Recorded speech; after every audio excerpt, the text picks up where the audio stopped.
cheerful good morning to all my dear students. So welcome to our online learning platform. So आज मैं आप लोगों के लिए लेकर के आई हूँ बेटा एक रिवीजन सीरीज. ठीक है, from now onwards we will revise the syllabus because we have completed the syllabus once. So चलिए आज का हमारा जो टॉपिक रहेगा वो रिप्रोडक्शन रहेगा. Reproduction in animals. We will discuss the basic things about the reproduction. Clear. So firstly what is reproduction. Name से ही पता चल रहा है that re means again, production means producing something. ठीक है, तो किसी भी चीज को दोबारा प्रोड्यूस करना. जैसे कि कोई वर्ड्स आपने देखे होंगे, रीट्रेस मीन्स ट्रेसिंग बैकवर्ड. ठीक है, रीगेन गेनिंग समथिंग अगेन. तो इसी तरह से है reproduction means producing something again and again, that is called reproduction. तो ये प्रोसेस क्या है? This is a process by which living organisms produce new organisms similar to them. इससे क्या होता है, जो लिविंग ऑर्गेनिजम्स हैं वो अपने ही जैसे, ठीक है, नॉट कंप्लीटली आइडेंटिकल, कुछ में आइडेंटिकल होते हैं कुछ में नहीं होते. ठीक है, completely new individuals will be formed from the pre existing one. पहले से जो पेरेंट्स हैं उन्हीं से नए ऑफस्प्रिंग्स, नए individuals will be formed in this process. ये एक लाइफ प्रोसेस है. ठीक है, इसके अलावा और भी बहुत सारे प्रोसेसेस हैं. कौन कौन से प्रोसेस है आइए जानते हैं. नेम कुछ लाइफ प्रोसेसेस के. One such is nutrition. ठीक है, respiration, excretion, transportation, circulatory system and reproduction. उसके अलावा ग्रोथ एंड डेवलपमेंट भी है. ठीक है, तो बेसिकली ये जो सारे लाइफ प्रोसेसेस हैं इनके बिना लाइफ पॉसिबल नहीं है किसी भी ऑर्गेनिजम्स की. ठीक है, बट रिप्रोडक्शन एक ऐसा लाइफ प्रोसेस है जो अगर इंडिविजुअल के अंदर नहीं भी होगा, ठीक है, मींस अगर ऑर्गेनिजम्स रिप्रोड्यूस नहीं करेंगे, न्यू ऑफस्प्रिंग्स फॉर्म नहीं करेंगे, तो भी वो इस अर्थ के ऊपर क्या कर रहे हैं, सर्वाइव कर रहे हैं. ठीक है, freely. That is all about the reproduction. तो चलिए जान लेते हैं why it is necessary, why reproduction is necessary. फिर जरूरी क्यों है ये. ठीक है, सो इसके अंदर आता है कि रिप्रोडक्शन किसी पर्टिकुलर ऑर्गेनिज्म के लिए जरूरी नहीं है.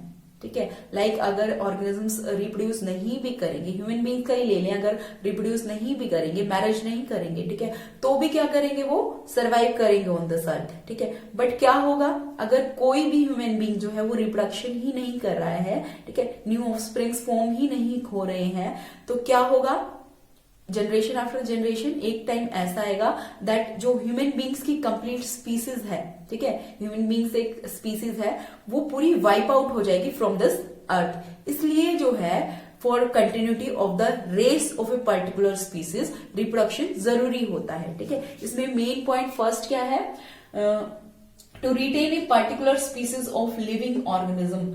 किसी पर्टिकुलर स्पीसीज को, ठीक है, लिविंग ऑर्गेनिज्म की किसी पर्टिकुलर स्पीसीज को रिटेन करने के लिए, ठीक है, ऑन दिस अर्थ रिटेन करने के लिए, ताकि वो जनरेशन आफ्टर जनरेशन रहे, वहां पे एग्जिस्ट करे वो स्पीसीज. ठीक है, second thing is transmission of characters from one generation to next. ठीक है, क्या होता है कि आपके जो दादा परदादा हैं, ठीक है, उनके कैरेक्टर्स जो हैं, उनका जो बॉडी स्ट्रक्चर है वैसा आपके फादर का हुआ होगा, है ना, और फादर का जैसा बॉडी स्ट्रक्चर है उसके कुछ कैरेक्टर्स आपके अंदर आए होंगे. ठीक है, तो क्या होता है, जनरेशन आफ्टर द जनरेशन कुछ जो कैरेक्टर्स हैं, ठीक है, बेसिक जो फिजियोलॉजिकल चीजें हैं कि कैसा अपीयरेंस है, ठीक है, कलर ऑफ द स्किन क्या है, आईज का कलर कैसा है, ऑल दीज आर कैरेक्टर्स जो कि ट्रांसफर होते हैं from one generation to another. अब बात आती है कि ये कैरेक्टर्स वन जनरेशन से नेक्स्ट जनरेशन में किस तरह से ट्रांसफर होते हैं, तो वहां पे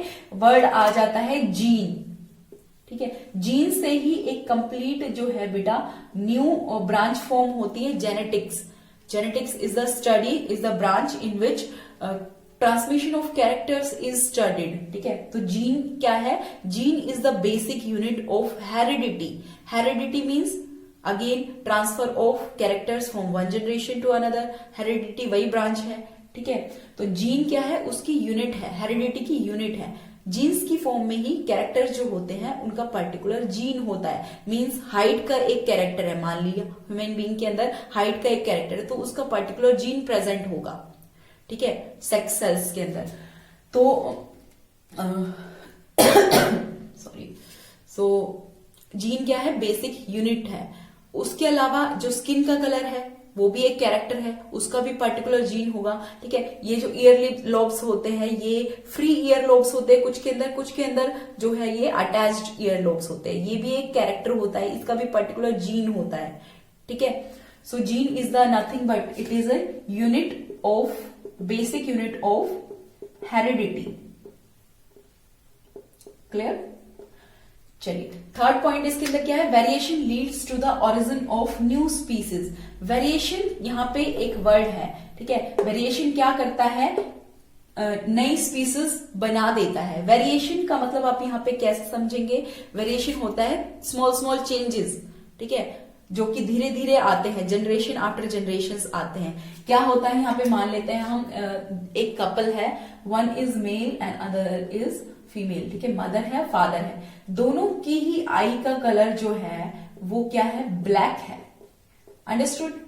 सो इनके 2 चाइल्ड हुए, ठीक है, दोनों में से एक की आई का कलर जो था वो ब्लैक था और दूसरे की आई का कलर ब्लू हो गया, बिकॉज दोनों मदर और फादर की किसी की भी आई का कलर जो है वो ब्लू नहीं है, बट स्टिल जो ये सेकंड चाइल्ड है इसके अंदर आई का कलर ब्लू आ रहा है, मींस इसके अंदर कुछ चेंज आ गए ड्यूरिंग द सेक्सुअल रिप्रोडक्शन, ठीक है। म्यूटेशंस के टाइम पे जब गैमेट का फॉर्मेशन होता है, जब गैमेट्स बनती हैं तो म्यूटेशंस हो जाते हैं, कुछ स्मॉल स्मॉल चेंजेस हो जाते हैं, उनको हम कहते हैं वेरिएशंस, जिसकी वजह से वो कैरेक्टर नेक्स्ट जनरेशन में ट्रांसफर हो जाता है, ठीक है। अब ये जो है अपनी नेक्स्ट जनरेशन में ब्लू कलर की आईज ट्रांसफर कर सकता है। क्लियर? सो इसको कहते हैं वेरिएशन। तो स्मॉल स्मॉल वेरिएशंस बेटा जो वन एट ए टाइम आते हैं और जनरेशन आफ्टर जनरेशन धीरे धीरे ये वेरिएशंस जो है इंक्रीज होते जाते हैं, बढ़ते जाते हैं, और वेरिएशंस आने की वजह से धीरे धीरे वो कंप्लीटली नई स्पीसीज बन जाती है, ठीक है। तो इसको हम कहते हैं, इस प्रोसेस को कहते हैं इवोल्यूशन।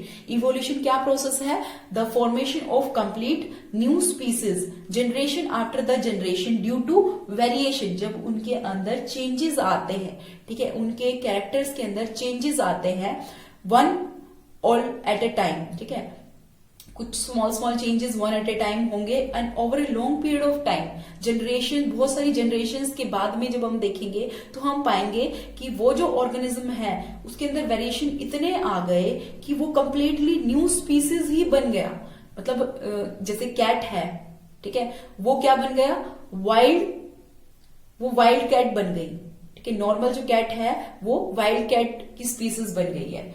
सो इसी के लिए हम लोग यहाँ पे कंक्लूड कर सकते हैं that reproduction is not necessary for the survival of a particular living organism. जरूरी नहीं है रिप्रोडक्शन किसी पर्टिकुलर लिविंग ऑर्गेनिज्म के लिए, but it is required for the survival of entire species. But ये जरूरी है किसके लिए, कि पर्टिकुलर काइंड ऑफ स्पीसीज जो है वो अर्थ पे रिटेन करे, एग्जिस्ट करे, इसलिए रिप्रोडक्शन जरूरी है। क्लियर? नेक्स्ट है बेटा रिप्रोडक्शन के टाइप्स कौन कौन से होते हैं। तो रिप्रोडक्शन जो जनरली 2 टाइप्स का होता है, that is sexual reproduction and asexual reproduction, ठीक है। तो एसेक्सुअल रिप्रोडक्शन कौन सा रिप्रोडक्शन होता है, जिसके अंदर only single parent is required, इसके अंदर ओनली सिंगल जो है इंडिविजुअल, उसी से न्यू ऑर्गेनिजम्स फॉर्म हो जाते हैं। यहाँ पे सेक्स इनका इन्वॉल्वमेंट नहीं होता, मीन्स मेल और फीमेल का कोई केस नहीं होता। In case of sexual reproduction, both the male and female parent are required. Means male gamete और female gamete required होती है for the formation of new individual. Understood? तो asexual mode of reproduction के अंदर और क्या क्या आते हैं, like budding, ठीक है। budding किस किस के अंदर होता है, yeast के अंदर और hydra के अंदर budding होता है, ठीक है। 1 by 1 हम इनको डिटेल में पढ़ लेंगे, बट अभी ऑर्गेनिजम्स जान लेते हैं कि कौन कौन से मोड ऑफ रिप्रोडक्शन में किस किस तरह के ऑर्गेनिजम्स जो हैं वो आते हैं, ठीक है। तो बर्डिंग के अंदर यीस्ट आ गया, हाइड्रा आ गया, ठीक है। इसी तरह से एक प्रोसेस होता है बाइनरी फीजन। तो binary means 2 and fission means break. तो breaking of a single cell into 2 daughter cells, उसको कहते हैं बाइनरी फीजन। ये किस में होता है, ये बैक्टीरिया में भी होता है, अमीबा में भी होता है। बैक्टीरिया एक प्रोकारियोट है, ठीक है। प्रोकारियोट कौन से होते हैं, जिसके अंदर न्यूक्लियस नहीं होता और other membrane bounded cell organelles भी नहीं होते, ठीक है। इसके अंदर जो बैक्टीरिया के अंदर जो जेनेटिक मटेरियल है, डीएनए है, वो ऐसे ही ठीक है रहता है उसके अंदर, मतलब न्यूक्लियस के अंदर नहीं होता, ठीक है। इसी तरह इसीलिए इसको कहते हैं प्रोकारियोट सेल्स। तो bacteria was the first prokaryote cell. Next जो बाइनरी फिजन है उसके अंदर और क्या है, अमीबा। अमीबा एक यूकारियोट है, उसके अंदर न्यूक्लियस प्रेजेंट होता है। और अदर जो मेम्ब्रेन बाउंडेड सेल ऑर्गेनल्स हैं, अपने सेल के चैप्टर के अंदर पढ़े होंगे कौन कौन से ऑर्गेनल्स होते हैं, ठीक है। वैक्यूल्स होती हैं, ठीक है, गोल्गी apparatus होते हैं, अदर न्यूक्लियोटाइड होते हैं, all this comes under eukaryotes. Eukaryotes के अंदर ये सारे membrane bounded cell organelles present होते हैं। तो अमीबा वाज सच यूकारियोट, ठीक है। तो बाइनरी फिजन से रिप्रोड्यूस करता है अमीबा। उसके अलावा और क्या कौन कौन से मेथड है इसमें, फ्रेगमेंटेशन मींस सिंगल पीस जो है, सिंगल ऑर्गेनिज्म जो है मैच्योर होने पर वो ब्रेक हो जाता है इनटू 2 और मोर पीसेस। फिर जो बाकी के 2 और मोर पीसेस हैं they will grow into complete new individual, जैसा कि होता है स्पाइरोगायरा में। स्पाइरोगायरा इज ग्रीन एल्गी है, ठीक है। प्लेनेरिया के अंदर होता है रीजनरेशन। Clear, understood. इसी तरह से स्पोर फॉर्मेशन होता है। स्पोर फॉर्मेशन किसमें होता है जनरली, जो ब्रेड मोल्ड है, ब्रेड मोल्ड को हम राइजोपस भी कहते हैं, ठीक है। उसके अंदर राइजोपस क्या है, एक फंगी है, ठीक है। फंगस जो है, मोस्टली जो फंगस है वो स्पोर फॉर्मेशन मेथड से ही रिप्रोड्यूस करती है। ये तो बात हो गई एसेक्सुअल मोड ऑफ रिप्रोडक्शन की, ठीक है। सेक्सुअल मोड ऑफ रिप्रोडक्शन जो है एनिमल्स के अंदर होता है। लोअर जो एनिमल्स होते हैं, लोअर जो मल्टीसेलुलर ऑर्गेनिजम्स होते हैं, वो भी कुछ कुछ एसेक्सुअल मोड से ही रिप्रोड्यूस करते हैं। बट जो हायर मल्टीसेलुलर ऑर्गेनिजम्स हैं, जैसे cat, dog, monkey, human beings, ठीक है, ये करते हैं सेक्सुअल मोड से reproduction. Understood? So this is all for today. Thank you.